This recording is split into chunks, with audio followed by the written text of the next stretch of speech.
안녕하십니까. 부산대학교 기술창업대학원 영화 커런트워로 보는 기업가 정신 강의를 맡게 된 박세훈입니다. 반갑습니다. 본격적인 강의에 들어가기에 앞서 제 소개를 조금 드리자면요. 저도 원래 이공계 출신입니다. 보시다시피 토목공학을 전공했고요. 오늘 강의를 듣는 분들이 부산대학교 기술창업대학원의 재학생, 수료생 혹은 졸업생이라고 들었습니다. 여러 가지 의미에서 이제 저와 선후배 관계가 될 텐데요. 2010년도에 제가 저 창업을 한번 했었고요. 19년도에도 창업을 재창업도 했었고요. 지금은 부산 창조경제혁신센터의 PD를 맡고 있지만 이렇게 두 번의 창업을 했었고 또 학부도 이제 부산대에서 졸업을 했습니다. 근데 졸업할 때가 제가 참 IMF 세대라서 전공대로 취업을 못하고 여러 가지 일을 방황하다가 지금은 컨설팅, 심사, 강의 이런 쪽으로 일을 진행하고 있습니다. 주된 제 관심사는 이제 혁신 경영, 그 다음에 서비스 R&D, 데이터 분석, 이런 쪽으로 관심을 갖고 있고요. 지금 또 그 IS 56000 혁신 경영 시스템이라는 게 19년도에 이제 만들어졌는데 거기에 한국 측 기술위원으로 또 활동을 좀 하고 있습니다. 오늘 주제가 이제 기업가 정신인데요. 우리가 기업가 정신, 요걸 얘기하려면 반드시 빼놓을 수 없는 경제학자가 있습니다. 바로 슌페터인데요. 우리가 슌페터를 조금은 이해를 하고 넘어가야 됩니다. 사실 경제학에서 보면 부를 창출하는데 투입 요소로 크게 언급하는 게 자본과 노동, 이 두 가지를 언급합니다. 대부분의 주류 학자들이 이것만을 강조하는데요. 실질적으로 보게 되면 이 두 가지만 투입돼서 부를 창출하는 건 아니죠. 조지 헨리 같은 경우에는 지대의 어떤 중요성을 강조했고요. 그 다음에 특이하게 슌페터는 어떤 물질적인 그런 것보다도 혁신가, 이런 뭔가 새로운 걸 도전해서 기술 혁신을 통해서 만들어내는 혁신가의 중요성을 강조한 게 슌페터입니다. 그래서 우리 창업을 생각하시는 분, 그리고 지금 여러분들 기술창업대학원에서 배우는 것들, 이런 것들이 어찌 보면 이론적 토대가 슌페터로부터 시작되었다라고 볼 수 있습니다.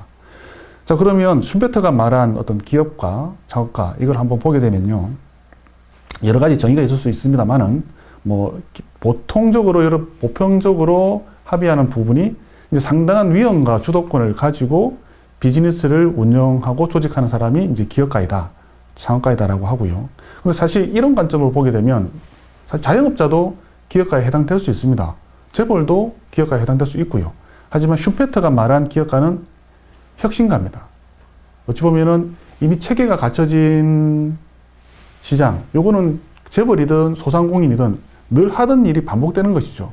이런 사람들은 사업가일 수는 있겠지만 슌페터의 관점에서 기업가는 좀 아니다라고 볼 수 있는 것이죠. 오늘 우리가 좀 알아볼 것은 기업가입니다. 위험을 안고 하지만 자기가 뭔가 주도적으로 새로운 비즈니스 기회를 찾아가는 이런 기업가가 어떤 정신을 가지고 기업을 해야 좋을지 이런 것을 한번 알아볼 텐데요. 사실 저도 처음에 대학원 다니면서 이런 기업가 정신이나 이런 과목을 공부를 할 때 여러 가지 책을 봤습니다. 많은 분들이 기업가 정신에 대해서 얘기를 합니다. 그런데 사실 이론적인 얘기를 하게 되면 여러분들이 좀 와닿지 않을 겁니다. 백문이 불여일견이라고 뭔가 한번 보는 게 좋은데 제가 볼 때 여러 사례들이 있습니다. 하지만 커런트워, 이 전류전쟁만큼 여기에 참여하는 여러 기업가들 그리고 그들의 어떤 반목사에서 일어나는 그 기업을 하는 사람으로서 어떤 전략 그리고 마음가짐 이런 게 잘 나타나는 그런 영화를 참 보기 힘들더라고요. 그래서 오늘 커런트워로 여러분들과 한번 얘기를 하고 싶었습니다. 자, 기업가 정신 한번 정의를 다시 한번 간단하게 살펴보고 영화 관람에 들어갈 텐데요. 슌페터는 일단 기업가 정신을 기술 혁신을 통해 창조적 파괴에 앞장서는 기업가의 노력이나 의욕이라고 했습니다. 슌페터가 강조한 것은 창조적 파괴인 것이죠. 재벌이라고 하더라도 이들이 이미 그 성숙된 시장에서 늘 하던 행위, 이거는 창조적 파괴가 될 수 없죠. 그래서 그들이 어떤 부는 많이 창조하지만 혁신을 하지 않고 늘 하던 대로 한다. 이거는 슌페터의 관점에서는 기업가가 아닌 겁니다. 도전정신이 없으니까요. 경영학의 아버지 혹은 경영에서 아주 지존처럼 받들어진 피터 드러커도 기업 기업가 정신을 어떻게 정의했냐면 위험을 무릅쓰고 포착한 기회를 사업화하려는 모험과 도전의 정신이다라고 이렇게 정의를 했고요. 캠브리지 어떤 영영사전에서 정의를 보더라도 기업가 정신이라고 하는 것은 일종의 역량입니다. 어떤 역량? 새로운 사업을 시작하려고 하는 역량인 거죠. 기술일 수도 있고 특히 어떤 새로운 기회를 포착하면서 새로운 사업을 하려고 하는 역량 이런 것들이 기업가 정신이다라고 영영사전에도 정의가 되어 있습니다.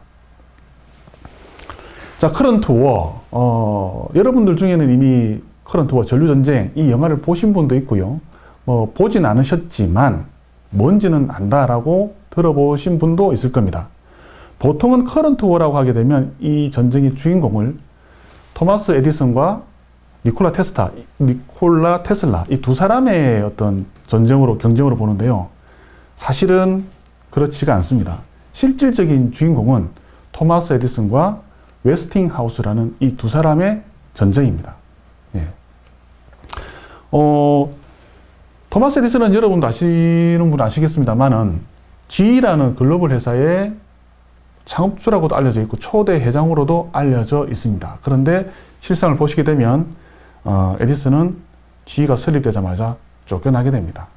그리고 웨스팅하우스사도 지금까지 계속 지속되고 있고요. 에너지 발전 이쪽 분야에 상당히 건실한 회사인데요. 이 웨스팅하우스 이 창업주가 제가 볼 때는 꽤 괜찮은 기업가입니다. 예. 커런트워 대결 구도는 단지 이 두 사람만의 대결은 아니고요. 이들이 어떤 뭐라고 해야 될까요? 사업적 동반자들이 있습니다. 그리고 협력자들도 있고요. 이들이 서로 협업하면서 혹은 배신하면서 만들어져 나가는 전쟁입니다. 예. 일단 먼저 에디슨 쪽의 어떤 협력자 조직자를 보게 되면 재무적 파트너로 JP 모건이라는 사람이 있습니다. 아시죠? 모건 스탠리의 창업주 JP 모건. 이 미국의 어떤 그 자본가, 대표적인 자본가라고 할 수 있지 않습니까? 예. 이 사람이 그 에디슨에 대한 투자자이기도 했고요. 여러 가지 경영적 어떤 결정이 있어서 뭐 조언도 하기도 하고 권유도 하기도 하고 하는데 그 밑에 또 보시면 사무엘 인설과 니콜라 테슬라가 있습니다. 재미있는 것은 니콜라 테슬라가 에디슨의 부하 직원이었습니다. 초기에는 기술적 어드바이스도 많이 했는데 에디슨이 이걸 받아들이지 않죠. 그리고 테슬라가 나중에는 웨스팅하우스사 입사하는 건 아니고요. 웨스팅하우스와 어떤 기술적 파트너십을 맺게 됩니다. 그리고 테슬라의 어떤 그 교류 전동기가 커런트워의 웨스팅하우스가 이기게 되는 결정적 어떤 계기가 되게 되는데요. 초기에 웨스팅하우스가 토마스 에디슨과 싸울 때 어떤 정책적 조언자로 자기의 부인인 마가레트 웨스팅하우스가 있고 또 기술적 파트너로서 프랭클린 포프라는 사람이 있는데 이 프랭클린 포프라는 사람은 또 재밌는 게요. 에디슨의 멘토이기도 합니다. 에디슨 전기를 보시면 알겠지만 에디슨이 처음에 전신기사로 일할 때 낮에는 일을 하고 밤에는 이제 실험을 하는데 하루는 실험을 잘못해가지고 회사 사무실에 불이 나요. 예. 피해를 입혔죠. 그래서 쫓겨나는데 이 쫓겨났을 때 이 포프가 직장 상사였습니다. 그 쫓겨난 에디슨을 자기 집 지하실에서 계속 실험도 할 수 있게 하고 일종의 그 직장 멘토도 되면서 인생의 어떤 힘들 때 도와준 은인이기도 했습니다. 예. 자, 주요 등장인물 다시 한번 보고 본격적으로 영화 관람 진행해 보도록 하겠습니다. 먼저 토마스 에디슨 역을 맡은 사람이 베네딕트 컴베비치고요. 예. 닥터 스트레인지 역을 맡았던. 그 다음에 니콜라 테슬라 역을 니콜라스 홀트라는 사람이 배우가 맡게 됩니다. 그리고 사무엘 인설 이 사람은 토마스 에디슨의 비서인데요. 톰 홀랜드 스파이더맨의 주연 배우죠. 예. 그리고 조지 웨스팅하우스는 마이클 세넌, 그 다음에 프랭클린 포프는 스탠리 타운젠드, 웨스팅하우스의 부인은 캐서린 워터스턴, 그 다음에 JP 모건은 매슈 맥페이던이라는 배우들이 맡게 되는데 보시다시피 꽤 출연진들이 화려합니다. 연기도 꽤 잘하고요. 이런 커런트워의 배경 없이 그냥 보셔도 꽤 재밌게 볼 수 있는 영화인데 알고 보면 훨씬 더 재밌게 볼 수 있는 영화입니다. 러닝 타임이 한 50분 정도 됩니다. 전체 러닝 타임은 1시간 40분 정도 되는데 제가 편집을 했습니다. 커런트 5에 관련된 부분만 집중적으로 제가 모아서 했고, 이게 한 50분 정도 러닝이 될 겁니다. 기본적인 대사 자막 다 있고요. 중간중간에 필요한 정보를 제가 나레이션으로 설명해 주는 방식으로 영화를 보시게 될 텐데, 영화를 다 보고 나서 영화에 대한 얘기도 같이 나누고, 그 다음에 영화 이후의 이야기, 이후의 에디슨과 니콜라 테슬라의 이야기, 그리고 그들의 어떤 행적을 통해서 우리가 기업가 정신을 어떻게 한번 되돌아볼 것인가, 여기에 대해 한번 얘기를 나눠보도록 하겠습니다. 영상 없이 그냥 제가 영화 줄거리 설명을 쭉 드리고요.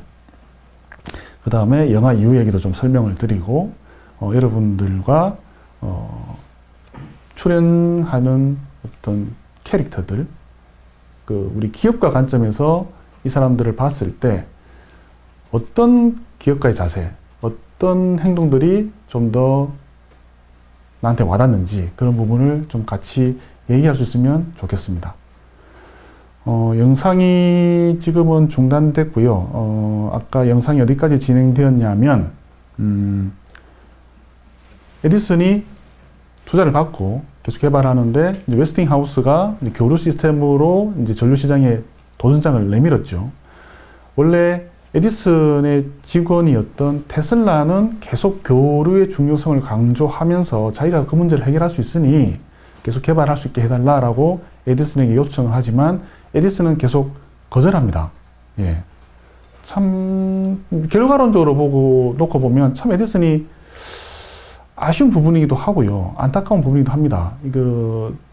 전기라는 게 에디슨의 발명품이 아니고, 백열등도 심지어는 초기 발명가가 따로 있음에도 불구하고 최초의 오래가는 지속되는 전등을 발견했다는 발명가로서 조금은 이 전기 시스템에 대한 대명사로까지 인식되는 게 에디슨인데, 굳이 왜 그렇게 교류가 아닌 직류를 고집했느냐, 여기에 대해서는 후대에 또 사가들이 많은 얘기를 합니다만, 제가 지지하는 이론 중에 하나가, 에디슨은 교류를 제대로 이해 못했다는 게 저는 가장 큰 원인으로 봅니다. 왜냐하면 교류를 이해하려면요, 아까 말씀드렸다시피 복잡한 수학을 알아야 돼요. 상학함수 알아야 되고요, 미분적 분학 알아야 되고, 복소수 알아야 됩니다. 근데 테슬라는 이걸 완벽하게 이해하거든요. 이 사람은 대학교에서 배웠고 그런 고등수학을 잘했기 때문에. 근데 에디슨은 이걸 이해를 못하죠. 할 수 없습니다. 왜? 초등학교 중퇴니까. 그 사람은 오로지 어떤 실무적인 어떤 경험, 실험을 통해서 발명을 하고 어떤 지식을 익혀가는 사람이었기 때문에 그런 수학적으로 설명하는 기술 이해 못하는 거죠. 교류를 이해하려고 해도 이해할 수가 없습니다. 그리고 교류가 사실 복잡하다 보니까 초기에는 에디슨이 지적한 것처럼 어떤 안정성의 문제, 이런 것들도 당연히 있습니다. 그러다 보니 에디슨은 교류 대신 직류가 더 맞다라고 한 거죠, 직관적으로. 하지만 결과론적으로 지금 우리가 쓰고 있는 전류 시스템은 교류입니다. 테슬라의 주장이 옳았고 웨스팅하우스의 주장이 옳았습니다. 이제 그 과정을 영상으로 보여드리지 못한 점이 아쉽긴 한데요. 아까 영상으로 본 부분이 어디까지였냐면, 일단 웨스팅하우스가 도전을 한 거죠. 근데 사실 웨스팅하우스는 정면 도전이 아니라 교류 시스템, 송전 발전하고 송전하는 거는 내가 하고, 조명등, 그 다음에 전동기 이런 부분은 에디슨 네가 이제 우위가 있으니 서로 합작하자, 협력하자, 이런 관념이었지만, 에디슨은 전기는 자기 거다라는 어떤, 자기가 전기의 대명사고 자기 전기만이 옳다라는 어떤 아직 고집이 강했던 것 같아요. 그래서 그런 거 이해 못하고 인정 못하고 무조건 나의 전기가 이제 공급돼야 된다, 이런 게 강했죠. 서로 경쟁을 합니다. 어떤 주에서는 교류, 어떤 주에서는 이제 직류, 이제 교류, 이제 경쟁하게 되는데, 에디슨이 이제 교류를 깎아내리기 위한 일종의 네거티브 전략, 디스를 하기 시작합니다. 불안하다, 위험하다, 이런 논리로 가게 되고요. 그런 이제 언론 플레이를 먼저 시작했습니다만, 그럼에도 불구하고 교류가 잘 나갑니다. 조명 쪽에서는. 물론 우리가 에너지를 쓰는 입장에서 조명이 있고 전동이 있는 동력 부분이 있는데요. 조명 부분은 어쨌거나 교류 쪽에서 웨스팅하우스가 조금씩 잠식해 가는데, 또 다른 시장인 전동기 시장은, 동력 시장은, 이거는 아직 교류 전동기가 안 나왔거든요. 직류 전동기밖에 없거든요. 그래서 공장 쪽에서는 에디슨의 전동기들이 막 팔리기 시작하죠. 그래서 일종의 이제 각자 우위가 있습니다.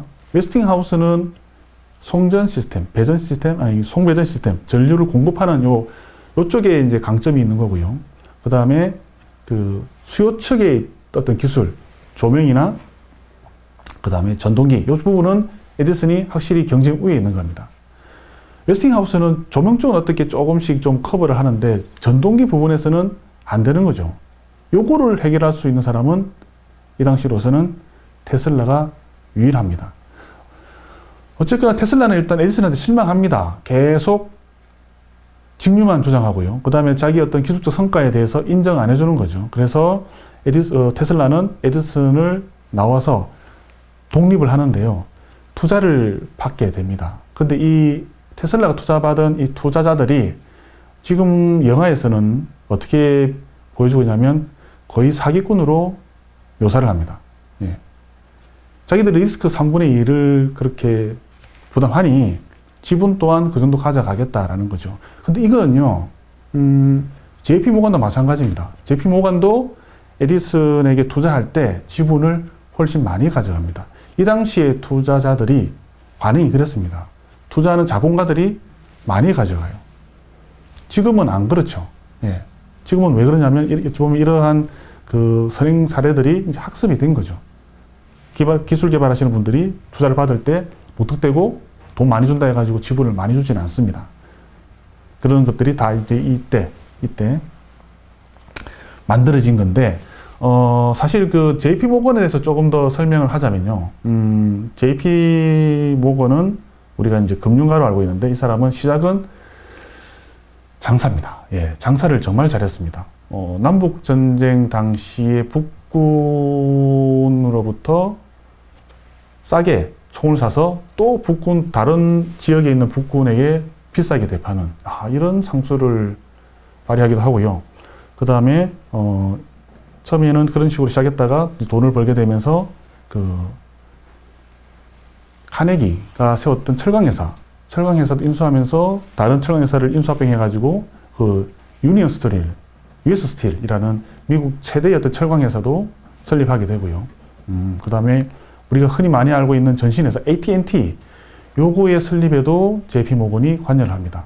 그래서 이 사람은 실질적으로 자기가 뭐 R&D를 개발하거나 하진 않지만, 인수합병을 통한 어떤 기업의 스케일업, 그리고 돈이 될 만한 아이템을 찾는 데는 정말 발군의 감각을 가진 사업가였죠. 예. 사업가는 맞습니다. JP 모건이. 근데 기업가는 우리가 지금 오늘 얘기하고자 하는 기업가는 아닙니다. 예. 이재를 찾는 것만큼은 정말 대단합니다. 그리고 좀 더 설명을 드리자면, JP 모건은 그렇고요.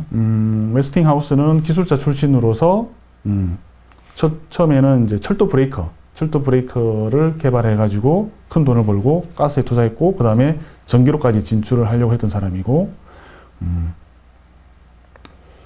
이제 그 파트너십들을 봤을 때, 에디슨 진영의 어떤 좀 주목해야 될 사람, 에디슨 외에 주목해야 될 사람은 거의 비선 인설입니다. 이 사람은 기술자는 아닙니다만, 영화를 보게 되면 에디슨에게 정말 적절한 조언을 잘해줍니다.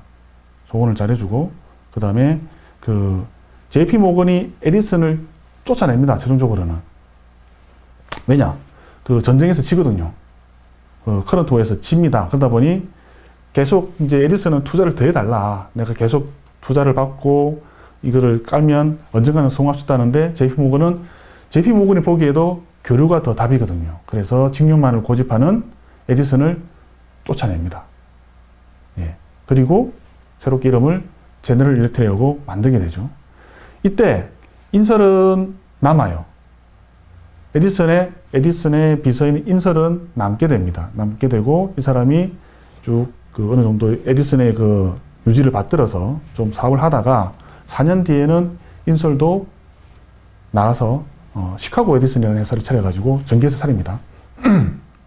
이거 이제 유틸리티, 전동기 같은 것들을 많이 이제 생산하고 공급하는 이런 사업을 하게 되는데 성공합니다. 이 사람의 어떤 경영 기법, 경영의 마인드, 어떤 이런 것들이 굉장히 괜찮았기 때문에 성공을 하다가 최종적으로는 이 사람도 망해요.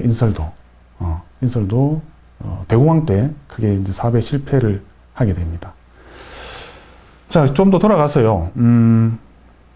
지금 아까 영상상으로는 이제 그 웨스팅하우스와 토마스 에디슨이 이제 붙게 되면서 서로 주거니 받거니 하는데 에디슨이 네거티브 전략을 썼다라고 말씀을 드렸죠. 네거티브 전략, 뭐 동물들 죽입니다. 말도 이제 전류를 써가지고 교류를 써가지고 안락사 시키고요. 뭐 개도 죽이고 뭐 토끼 죽이고 이렇게 하다 보니까 이제 그 웨스팅하우스도 이제 이 사람이 심사인데 점점 이제 화가 나는 거죠. 그래서 대응을 하기 위한 그 전략을 고민하게 되고, 웨스팅하우스의 어떤 반격은 에디슨이 죽이는 거는 떠나가지고 나중에는 이제 전기 사형에 에디슨이 어떤 기술적 자문을 해주거든요. 뉴욕시에서의 그 교수형의 전기 안락사를 도입하겠다는 것을 방침을 세우는데 여기에 에디슨이 기술적 자문을 했습니다. 다만 자기 어떤 기본적 경영 철학과는 맞지 않기 때문에 비밀로 해달라라고 요청하게 되는데 요것들이 그 자문해준 편지를 준 게 있는데 이게 결국은 누출됩니다. 예. 웨스팅하우스가 요거를 확보를 해요. 그래가지고 더 이상 그거 가지고 협박을 하는 거죠. 그 에디슨에게. 더 이상 그 교류를 어떤 그 살인 전기라는 식으로 언론 플레이 하지 말아라고 협박하게 되고 그때부터는 에디슨도 그렇게 언론 플레이를 하지 않습니다. 그런데 최종적 어떤 전류 전쟁의 그 결말은 어떻게 나냐면 이때 시카고 박람회라는 게 열리게 되거든요. 이때 어떤 전기가 들어갈 것인가가 입찰을 보게 되는데 이제 결국은 여기서 이제 판가름이 나게 됩니다. 이때 에디슨은 계속 이제 교류로서 전동기도 있고 그 조명도 있고 한데 플레이를 합니다만 웨스팅하우스가 결국 전동기 부분에서 계속 그 곤란을 겪고 있을 때 그 테슬라가 일단 사업을 한번 자기가 차렸다가 그 사기를 당하게 되죠. 사기를 당하게 되고 혼자 이제 그 고민하고 있을 때 외로이 이제 전전하고 있을 때 그래도 학회 같은 곳에 전기학회 같은 곳에 자기 어떤 기술에 대해서 계속 발표를 하게 되고 웨스팅하우스가 그것을 보고 그 학회 자료를 보고 그 테슬라를 찾아갑니다. 그리고 굉장히 합리적인 조건으로 좋은 조건으로 테슬라를 지원하게 되죠. 지원하게 되고 테슬라가 만든 그 교류 전동기를 가지고 입찰을 하게 되는데요. 이때 프리젠테이션, 이제 시카고 박람회를 그 추진하는 추진위원회가 있을 것 같습니까? 준비위원회 같은 데서 일단 전기에 대한 어떤 입찰 그 프리젠트를 받게 되는데 이때 에디슨 쪽도 들어가고 웨스팅하우스 들어갑니다만 이때 입찰 장소에 에디슨이 들어가지는 못해요. 왜? 아까 말씀드린 JP 모건이 에디슨을 자르거든요. 자르고 인설이 대신 들어가게 됩니다. 하지만 이때 웨스팅하우스도 프리젠테이션을 아주 잘합니다. 영화를 보게 되면 1시간 발표 시간 주는데 웨스팅하우스는 그 정도까지 시간 필요 없다 하고 딱 2가지 장점만 얘기하고 평가위원들 악수하고 뭐 5분도 안 되는 시간 내에 발표 끝내고 나옵니다. 그리고 평가위원들 열띤 토론을 하게 되죠. 각자의 장점이 있으니까 에디슨의 전기 장점, 웨스팅하우스의 전기 장점이 있는데 장단점을 비교하고 최종적으로 선정은 웨스팅하우스가 되게 됩니다. 그 이후로 웨스팅하우스는 이제 어찌 보면 승승장구합니다. 여러 지역에 이제 조명을 납품하게 되고 시스템이 들어가게 되죠. 자, 에디슨은 아까 말씀드렸다시피 시카고 박람회에서 입찰을 따내지 못하고 GE라는 회사에서도 쫓겨나게 됩니다. 영상으로 못 보여드린 게 정말 아쉬운 게요.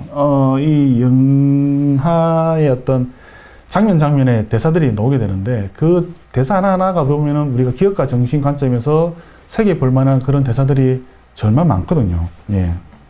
그래서 그걸 미처 다 못 보여드리는 점이 아쉽긴 합니다만, 그래서 제가 그 중에 몇몇 대사들은 별도로 따서 그 교재 뒤에 넣었는데, 지금 상황을 보게 되면 정말 그렇게 하길 잘했다라는 생각이 듭니다. 그런 몇몇 대사들은 반드시 우리가 짚고 넘어가야 될 부분이거든요. 자, 커런트 워에서 에디슨은 지고요. 쫓겨나죠. 하지만 이 사람이 발명품이 많지 않습니까? 1300가지 발명품이 있죠. 그 중에 보게 되면 영사기, 영화 산업의 어떤 시초기도 한 에디슨이 영사기도 이제 발명했는데 영화 산업으로 처음에 또 뛰어듭니다. 그리고 자기 발명품을 어떤 제품을 했던 게 키네토그래프라는 것과 키네토스코프라는 게 있는데요. 키네토그래프는 그 소리를 녹음하는 축음기하고 그다음에 활동 사진을 하는 거 이걸 합쳐가지고 키네토그래프라는 걸 만들어요. 그리고 이렇게 찍은 걸 가지고 사람이 또 볼 수 있는 장치를 만드는데 그게 키네토스코프인데 에디슨이 상상한 영화 산업은 다 같이 보는 영화가 아니라 자기 혼자 보는 영화입니다. 예. 제가 아주 어릴 때 이러한 장치들이 있었어요. 예. 드물지만 혼자 봅니다. 혼자. 그 일종의 만화경 같은 것들을 이렇게 돌려가면서 혼자 보는 건데 에디슨은 자기가 만든 활동 사진을 이런 식으로 배급하겠다라는 컨셉을 잡았습니다. 이 점에서도 에디슨은 조금 사업적 감은 좀 떨어집니다. 자, 영화 산업에서의 에디슨의 또 라이벌이라 할 수 있는 필적자라 할 수 있는 사람들이 루미에르 형제인데요. 루미에르 형제도 시네마토그래프라는 걸 만들었고 이 사람들은 촬영과 영상을 동시에 하는 장치였는데 이들이 만든 이런 영화를 보는 시스템이 지금 우리가 극장 가서 보는 극장 시스템입니다. 영상기를 통해서 크게 소리를 틀어가지고 여러 명이 동시에 영화를 보는 요거죠. 요 시스템이 결국은 승리를 하게 되죠.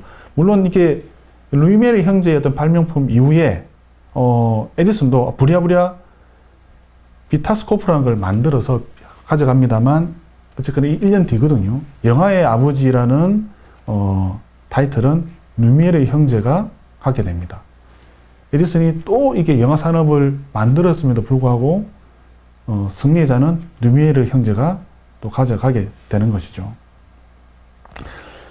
이후에 또 에디슨이 또 투자한 거는 어디냐면 결국 전기가 많이 공급되게 되면 결국 발전기를 많이 설립해야 되고 발전소가 설립돼야 되니까 이 당시에 어떤 에너지 공급 방식은 석탄 화석연료거든요. 그래서 탄광 쪽에 탄광 쪽에 이제 투자하게 되는데 에디슨은 이것도 솔직히 실패를 합니다. 그래서 에디슨이 발명은 참 잘합니다. 그런데 사업적 감은 참 떨어져요. 이게 어떻게 되겠다라는 방향은 잘 잡는데요. 그것을 사업화하는 영역에 있어서는 에디슨이 참 아쉬운 부분이 많습니다. 어찌 보면 손대는 사업마다 거의 이제 실패하는 그런 쪽으로 가게 됩니다. 자, 웨스팅하우스는 어떻게 되느냐? 시카고 박람회 이후로 이 사람은 처음에는 이제 JP 모건이 이끄는 제너럴 일렉트릭과 웨스팅하우스가 싸웁니다. 특허 소송도 들어가게 되고요. 싸우다가 결국은 1896년 이 두 회사가 서로가 가지고 있는 기술 특허에 대해서 공유하자라고 계약 체결을 함으로 인해서 마무리가 되게 되고요.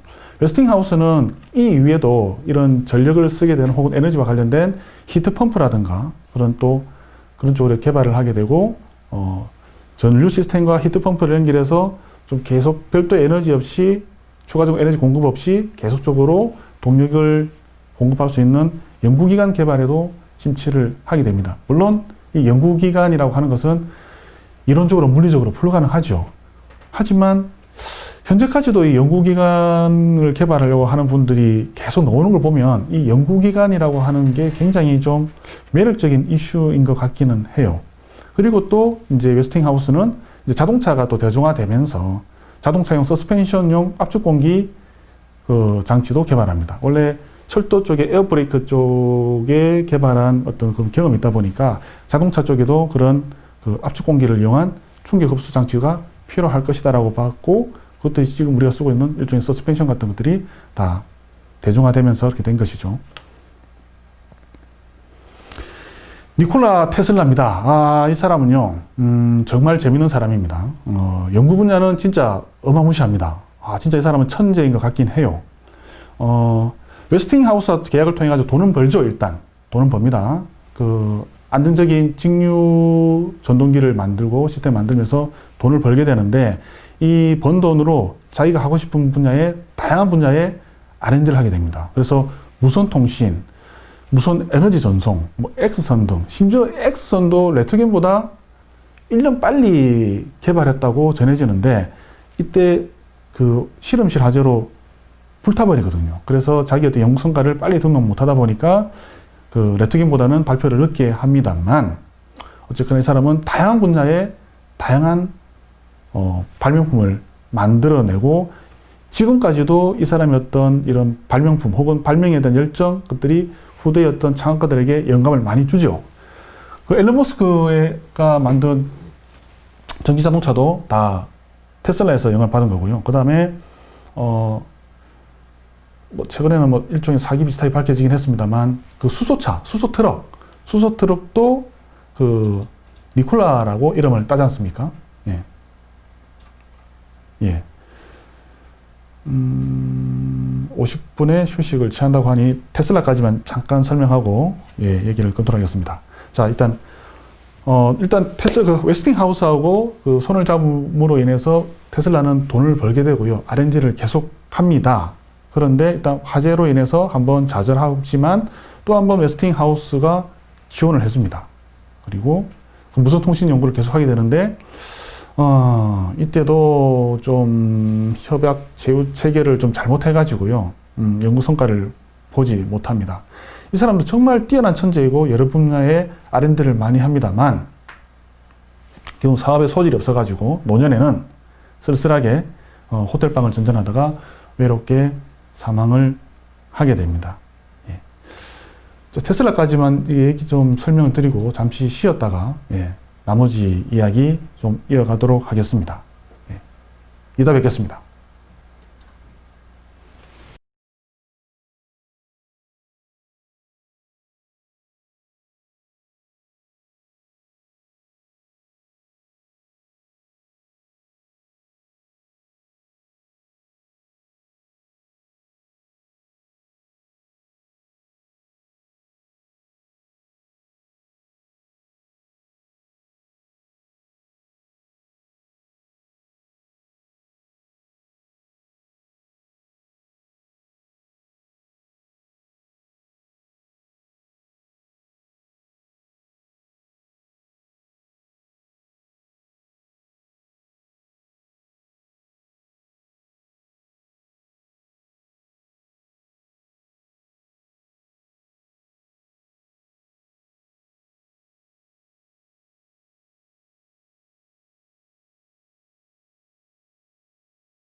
예, 강의를 계속 이어가도록 하겠습니다.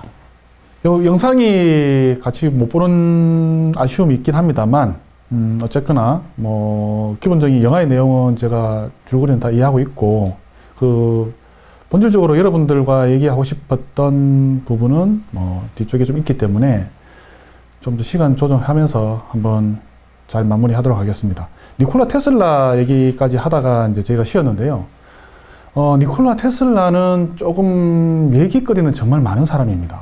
그래서 이거는 좀 기업가 정신을 좀 차치하고라도 니콜라 테슬라는 정말 얘기할 거리가 많죠. 이 사람의 어떤 연구 주제가 지금도 여전히 어떤 기술 창업을 하는 분들에게 에너지 쪽으로, 통신 쪽으로 하는 분들에게 많은 영감을 주고 있거든요. 여러 가지 주제가 있습니다만 니콜라 테슬라가 기여한 부분이 어떤 무선 통신에도 있고요. 특히 이 사람이 또 필이 꽂힌 부분이 어디냐면 참 재밌게도 얘기했습니다. 우리 아까 에디슨이 보면은 전기에서 직류 쪽에 필이 많이 꽂혔다고 했지 않습니까? 테슬라는 어떤 분야에 필이 꽂혔냐면 무선 전기 송출, 여기에 꽂힌 거예요. 그러니까 우리가 전자기파, 전기를 이용해서 할 수 있는 게 정보를 보내는 게 있고 하나는 에너지를 보낼 수 있는 게 있거든요. 그래서 정보를 보내는 게 기존에 전선을 깔아서 전신을 보내놨습니까? 옛날에 모르스부로 했던 거.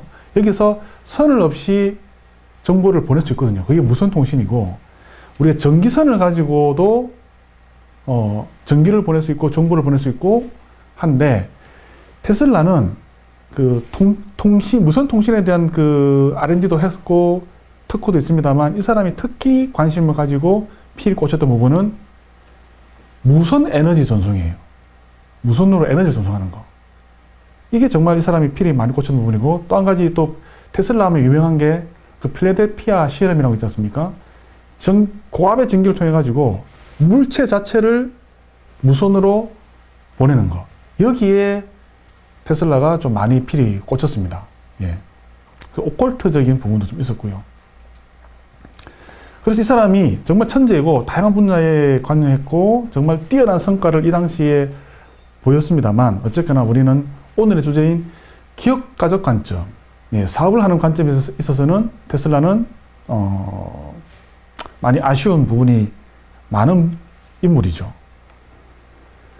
사무엘 인셀 아까 얘기하다 말았는데요. 이 사람은 에디슨이 쫓겨나고 나서 G라는 회사가 만들어졌을 때 부사장이 됩니다. 그리고 4년 후에 독립해서 시카고 에디슨을 설립했고요. 이 사람은 영화에도 보면 나옵니다만 에디슨을 정말 존경하고 그 사람의 에디슨의 정신을 이어받으려고, 유지를 이어받으려고 노력을 많이 했습니다. 그래가지고 대규모 발전소 투자와 인수합병을 통해서 전력 인프라를 공급하는 회사를 크게 키웠는데 1929년 대공황 때 회사가 부도나면서 망하고요. 이 사람은 유럽으로 도망을 가요.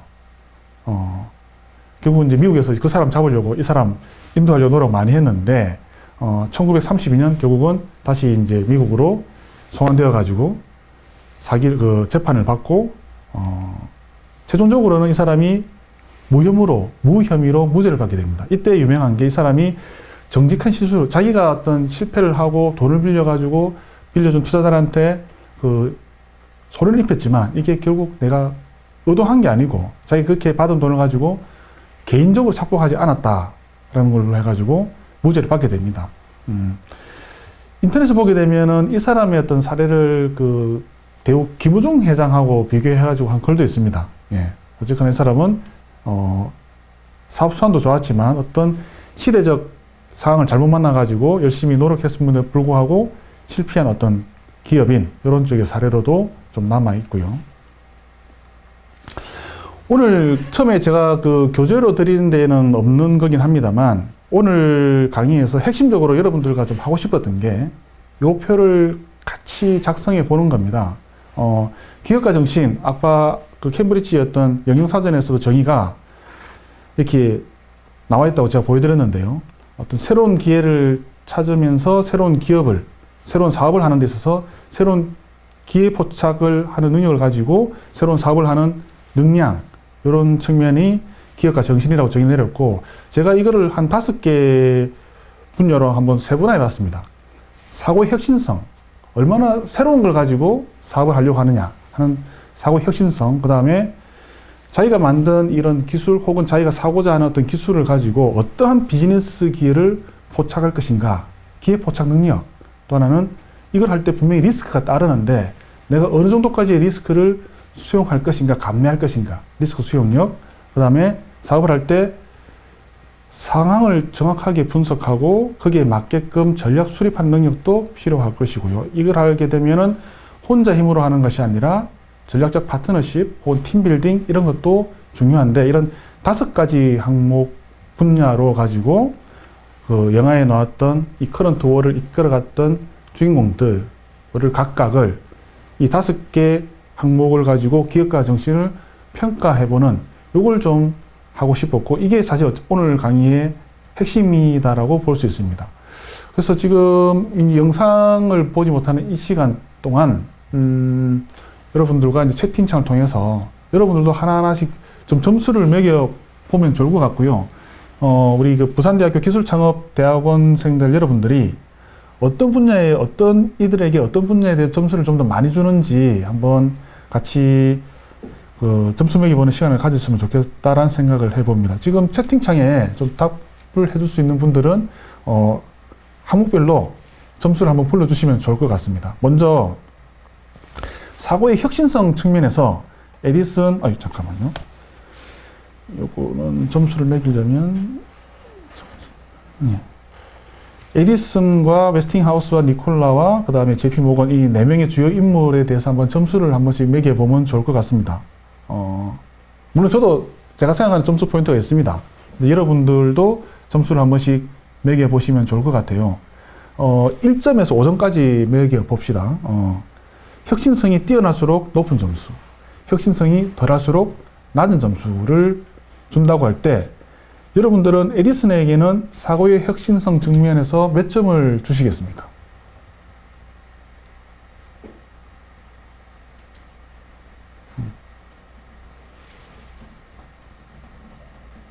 예. 자, 그리고 점수는 뭐 여러분들 마음대로 주실 수 있는데 제 생각을, 점수가 아닌 그냥 제 생각을 좀 말씀드리자면 저는 혁신성 측면에서는 니콜라 테슬라가 최고인 것 같아요. 예. 그 다음에 에디슨, 웨스팅하우스, 모건 이 순으로 좀 점수는 줄 수 있지 않을까 싶습니다. 그리고 기회 포착 능력, 기회 포착 능력 이거는 제가 볼 때 JP 모건이 최고죠. 이 사람이 최고입니다. 예. 예, 점수를 올려주시기 시작하네요. 에디슨 점수를 지금 주신 분들 보면 3점 주신 분도 있고요. 5점 주신 분 있고 4점, 5점, 5점 이렇게 주셨군요.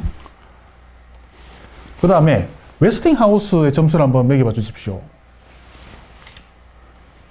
예, 우리 정우정님은 4분 걸 미리 다 주셨네요. 3점, 5점, 3점 주셨고요. 웨스팅하우스, 예, 여러분 지금 점수가 누구 점수인지 헷갈리기 때문에 그 이름을 쓰시고 점수를 좀 주시면 좋을 것 같아요. 예. 지금 웨스팅하우스 점수 매기고 있습니다. 예. 일단 정우정님 거 이후부터를 웨스팅하우스 점수를 봤을 때 5점, 5점, 3점, 4점 예, 이 정도 주신 것 같고요. 우선적으로 5분 점수를 일단 기입을 하고 이 점수를 한번 평균을 내보는 걸로 해보겠습니다. 그 다음에 우리 테슬라에 대한 점수를 한번 매겨봐 주십시오. 요거도 우선적으로 5분 정도 시합을 하도록 하겠습니다. 예. 테슬라 점수가 3점이면 너무 박하지 않습니까? 예. 그렇죠. 대부분 다 동의하실 것 같은데요. 예. 테슬라가 혁신성 면에서는 최고죠. 예. 자, JP 모건입니다. 이 사람의 사고의 혁신성 어떨 것 같습니까? 이 JP 모건에 대한 정보를 조금 더 드리는 의미에서 이 사람 일화를 좀 설명드리자면, 일단 이 사람 장사꾼이었고요. 그 다음에 이 사람 아버지가 은행가였어요. 그리고 장사를 좀 하다가 나중에는 아버지가 운영하는 은행에 들어갔고, 아버지 사후에 이 사람이 그 은행을 물려받으면서 JP 모건이라고 이름을 바꾸죠. 그리고 이 사람이 사업 수단이 유럽의 어떤 보불 전쟁 때 프랑스가 질 거라고 예측되면서 폭락을 했는데요. 그 프랑스 국채 가격이 폭락했는데 모건만 프랑스 국채를 막 사들입니다. 예, 헐값으로. 왜냐하면 모건이 봤을 때 프랑스가 전쟁이 비록 지긴 했지만 그 나라의 어떤 국부 생산 능력, 그 역량이 충분히 그 부채를 감고도 남는다라고 봐가지고 국채가 나중에는 제값으로 팔 수 있다라고 보고 헐값에 나온 그 매물들을 쫙 사들여요. 예, 그래가지고 아니나 다를까 그 프랑스가 1년 만에 그 전쟁 배상금 다 감고요. 나중에 채권 회수할 때 제값을 다 받았죠. 그래서 그때 JP 모건이 엄청 큰 돈을 벌었고 유럽의 유대계 자본으로부터 역량이 있는 인물로 인정을 받게 됩니다. 예. 그리고 그 위에 미국의 어떤 뭐 철도나 전신이 투자될 때 투자 쪽으로 그 유럽의 자본이 들어와서 투자될 때 미국 측 대리인으로 JP 모건이 활동을 하거든요. 예. 그래서 어떤 비즈니스 기회 포착하는 데는 이 사람이 능력이 아주 탁월했다라고 볼 수 있습니다. 예. 자, JP 모건 점수를 한번 불러주십시오. 예, 모건 4점 불러주신 분 계시고요. 예, 또 불러주십시오. 예, JP 모건에 대한, 5점 주셨고요. 혁신성을 5점요? 꽤 높게 주시네요. 홍기선님, 4점 주셨고요. 한 번만 더 점수 주시고, 다음 항목으로 넘어가 보도록 하겠습니다. 3점, 예. 우리 PD님은 요거, 평균 좀 내주십시오. 평균 점수 좀. 예. 자, 그 다음에 기회 포착 능력. 에디슨의 기회 포착 능력 점수 얼마 주시겠습니까? 저는 기회 포착 능력은 저는 꽤 좀 좋다고 봅니다. 이 네 분 다 기회 포착 능력은 좋은 것 같긴 해요. 근데 굳이 순위를 매기자면 저는 기회 포착 능력은 JP 모건이 갑이고요. 두 번째가 웨스팅하우스, 세 번째 에디슨, 그 다음에 테슬라는 조금 기회 포착 능력은 좀 이 넷 중에서는 가장 낫다고 봅니다. 예. 이 에디슨 점수부터 보겠습니다. 5점, 4점, 4점, 5점, 5점, 예, 4점. 이렇게 5분 거 우선 취합하고요. 그 다음에 웨스팅하우스의 기회 포착 능력 한번 점수 한번 매겨봐 주십시오.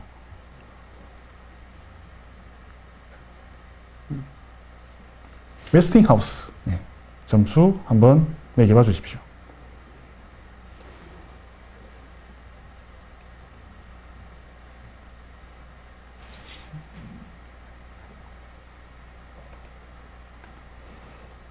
예, 5점이고요. 예. 그 다음에 예, 4점 부르신 분도 계시고,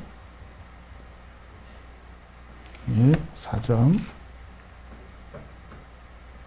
4점, 예, 4점입니다. 예. 자, 그럼 테슬라의 기회 포착 능력 한번 점수를 한번 매겨봐 주시죠. 예.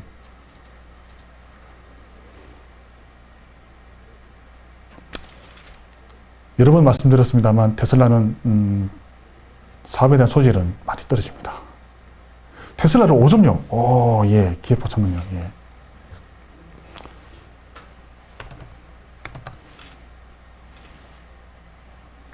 점, 예, 한 번만 더 주십시오. 예, 4점. 자, 그 다음에 JP 모건의 기회 포착 능력은 점수를 한번 매겨봐 주시죠. 5점요. 예, 저도 동의하는 바입니다. 다른 분. 5점. 먼저 답변하신 분들은 그 다음 항목도 한번 점수를 한번 생각해 주시기 바랍니다. 예, 모건이 모건이 기회 포착 능력은 예, 다 만점 5점 받았고요. 자, 다음 리스크 수용력. 예, 리스크 수용력. 자, 에디슨부터 하겠습니다. 리스크 수용력에 대한 배점, 에디슨, 웨스팅하우스, 요거 아예 그냥 여러분 이 항목별로 4개 인물에 대한 걸 전체적으로 이렇게 해주시죠. 만약 예를 들면 이렇게 하시면 될 것 같아요. 리스크 수용력에 대한 배점을 주십시오. 그러면 지금 이 순서대로 에디슨이 뭐 4점, 5점, 3점, 4점 이런 식으로 해주시면 그대로 기입을 하도록 하겠습니다. 자, 그러면 자, 지금부터 할게요. 리스크 수용력에 대한 에디슨, 웨스팅하우스, 니콜라 테슬라, 모건에 대한 점수를 쭉 불러주십시오. 예. 슬래시 해가지고 4개 점수를 항목별로 4개 점수를 다 주시면 될 것 같아요.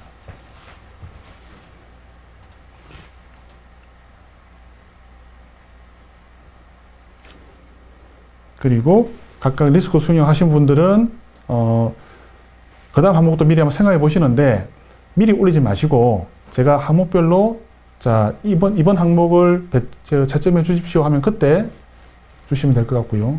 점수 매기는 방식은 이런 식으로 이렇게 4개의 사인에 대한 점수 4개를 슬래시로 구분해서 주시면 제가 보고 입력하고 우리 진행하시는 PD님이 좀 평균을 내주시면 제가 전체적인 평균을 다시 기입해 가지고 여러분들이 생각하시는 점수 이렇게 보도록 하겠습니다.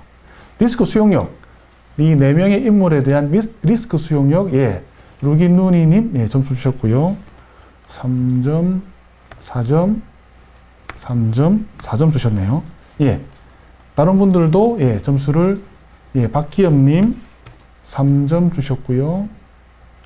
5점 주셨고요.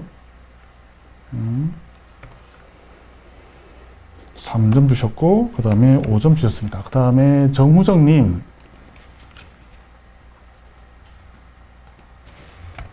정우정님이 4점 3점 4점 5점 주셨고요. 그 다음 4번째로 수진님께서 5점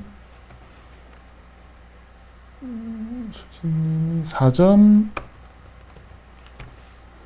5점 3점 그리고 권영감님이 3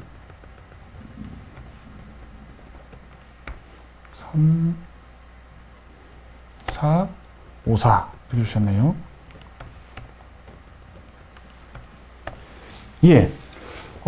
리스크 수용력에 대한 배점 5분 거를 일단 취합을 했고 요거는 평균 점수를 우리 PD님께서 내주시도록 하겠습니다. 그 다음에 상황 분석 및 전략 수립 능력, 상황 분석을 누가 더 잘하는가 요걸 한번 점수를 내주십시오. 수진님께서 먼저 주셨네요. 5점, 4점, 3점, 5점 5점, 4점, 3점, 5점 하셨고요. 다른 분님 잠깐 수진님 바꾸신 겁니까? 4점, 4점, 3점, 5점 4점 그 다음에 루기누니님 5, 4, 4, 4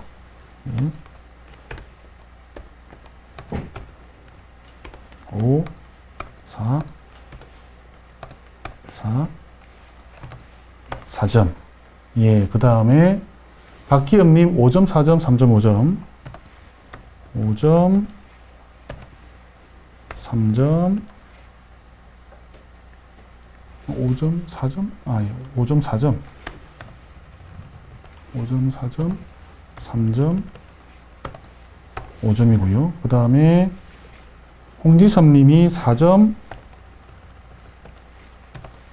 4점 5점 4점을 주셨습니다. 마지막 한 분으로 권영감님 4점 4점 5점 4점 주셨습니다. 자, 파트너십에 대해서 점수를 매겨 보도록 하겠습니다.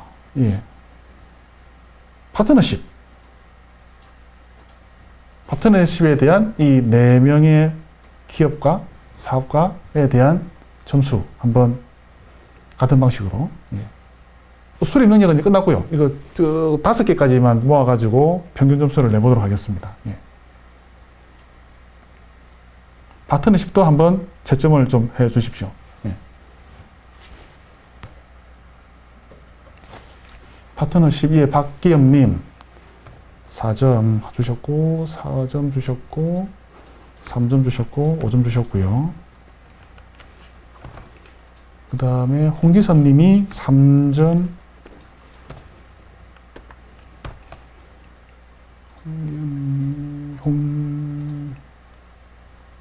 홍지선님이 4점 주셨고, 그 다음에 5점 주셨고,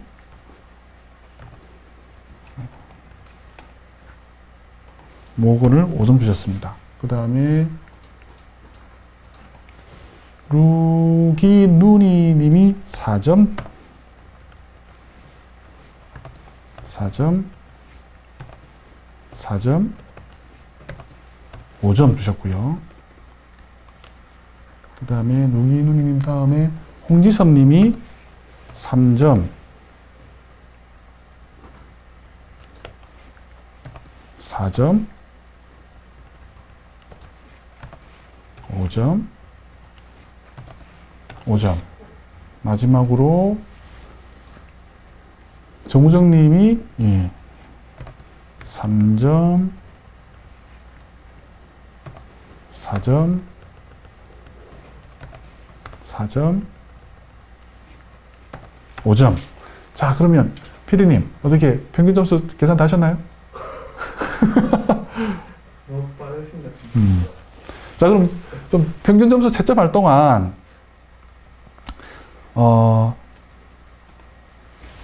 영화 속 명대사 한번 보도록 하겠습니다. 요거 진짜 좀 영상을 보고 하시면 좋았을 텐데 이 그 장면을 좀 설명을 좀 드릴게요. 슬라이드 쇼를. 예. 설명해 드릴게요.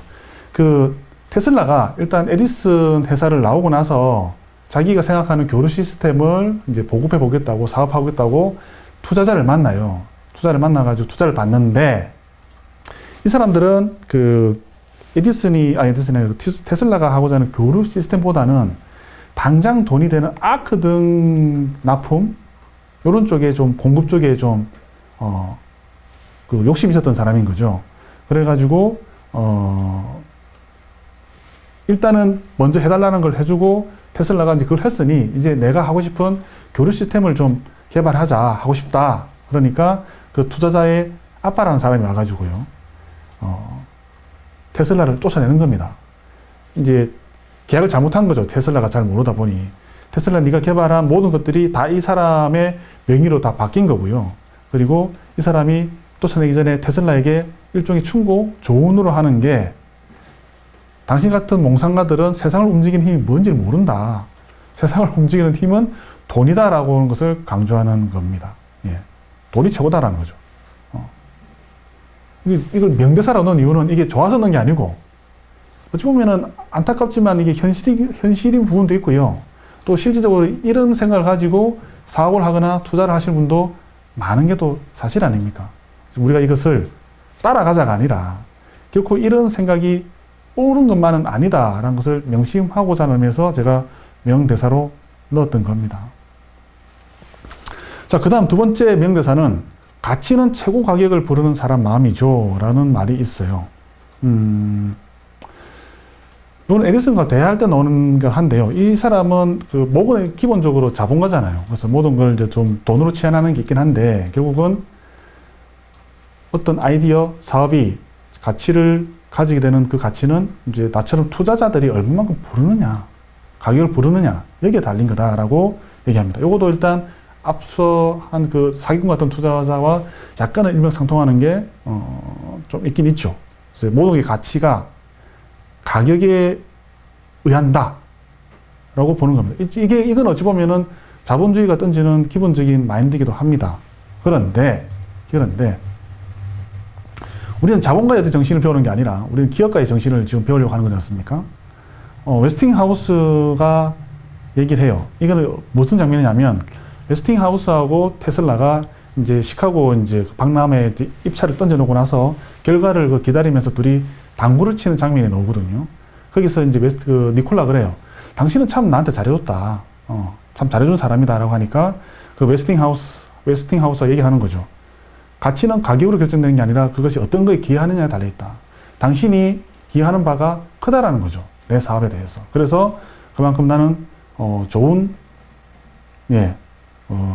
그 당신이 기여한 바에 대한 올바른 대가를 치르기 위해서 잘해주는 거다라고 하는 거죠. 그래서 이때 대사가 가치는 가격으로 결정되는 게 아니라 어떤 거에 기여하느냐에 달렸다라고 얘기를 하는 겁니다. 자, 점수가 나왔답니다. 평균 점수.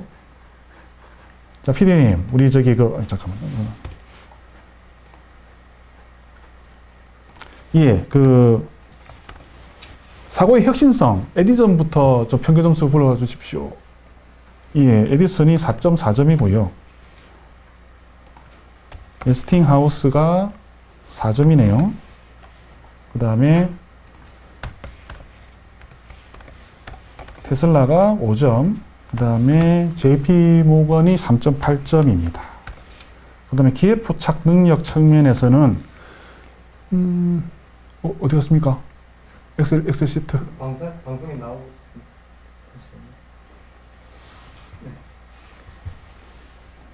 예, 4.6점이고요. 그 다음에 웨스팅하우스의 기회 포착 능력은 4.2점이 나왔습니다. 그 다음에 테슬라의 기회 포착 능력을 우리 대학원생 분들은 한 4점 정도로, 그리고 역시 포착 능력은 모건이 갑이다 라고 생각하시는 것 같아요. 그 다음 리스크 수용력, 예, 에디슨이 3.6점, 그 다음에 웨스팅하우스가 4점, 그 다음에 테슬라가 4점이고요. 그 다음에 모건이 4.2점을 받았습니다. 상황 분석 능력 볼게요. 에디슨이 4.4점이고요. 웨스팅하우스는 4점이네요. 그 다음에 니콜라도 4점 받았습니다. 그 다음에 모건이 4.4점이고요. 파트너십 측면에서는 에디슨이 좀 낮습니다. 가장 저조하죠. 웨스팅하우스가 4점. 그 다음에 테슬라가 4.2점인데 모건이 5점. 예, 이렇게 봤습니다. 일단 우리 부산대학교 기술창업대학원의 재학생, 수료생, 졸업생들 분들의 어떤 사고의 혁신성 측면에서는 테슬라를 가장 점수를 많이 주셨고요.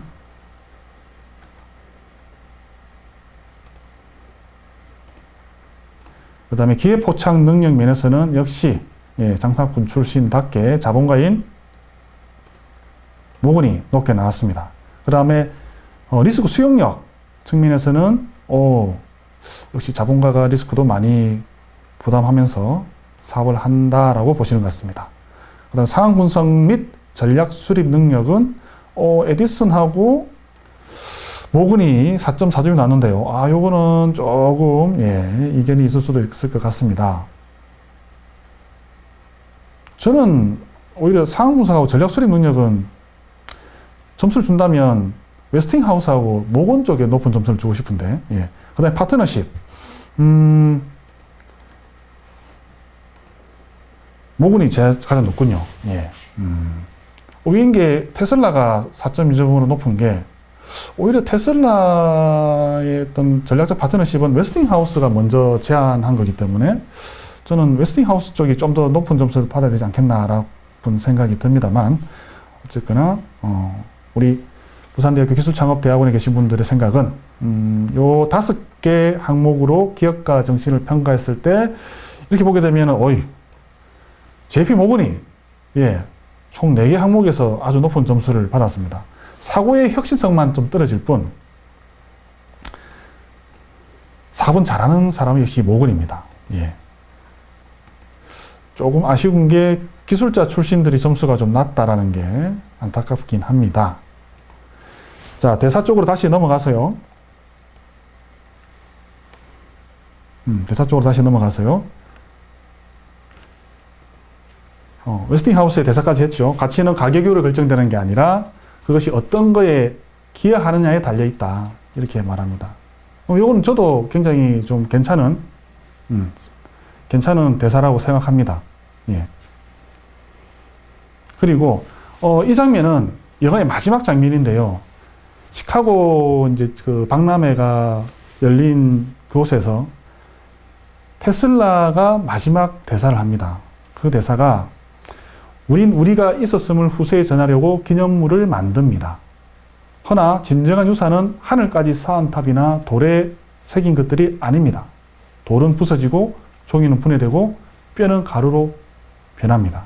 진정 영원한 것은 물리적으로 존재하지 않으며 과거와 미래를 연결하는 바로 우리의 생각입니다. 여기서 우리의 생각은 즉 기억과 정신이겠죠. 예. 후대에도 계속 어떤 사업에 대한 리스크를 무릅쓰고라도 뭔가 창조적 혁신을 하고 싶다라고 만드는 그런 도전적인 정신, 이게 기업가 정신의 본질인 것이고 그것을 물려주는 것이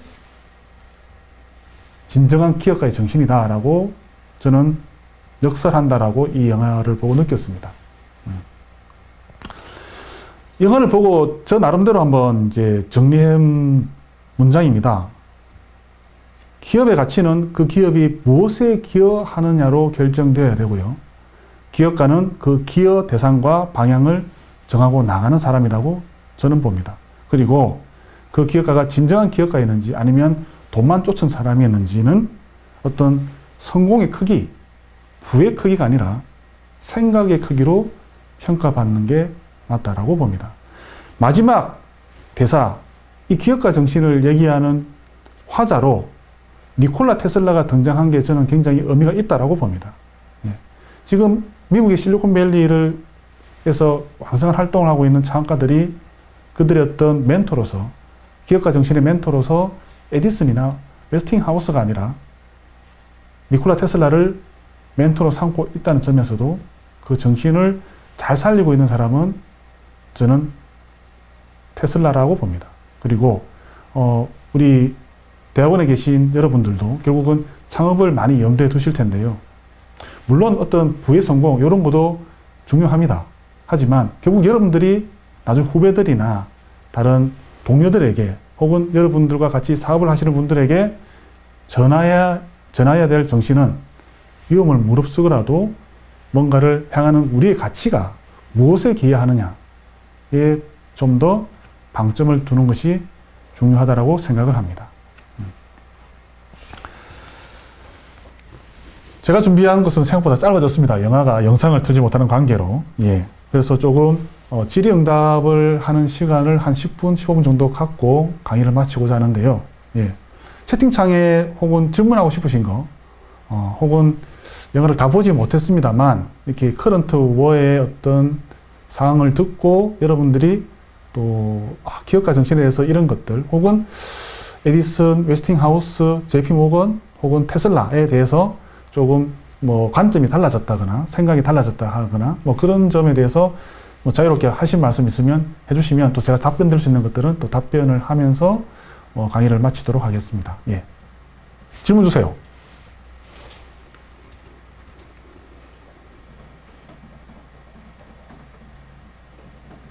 네, 느긋하게 물 한잔 하시면서 기다리도록 하겠습니다.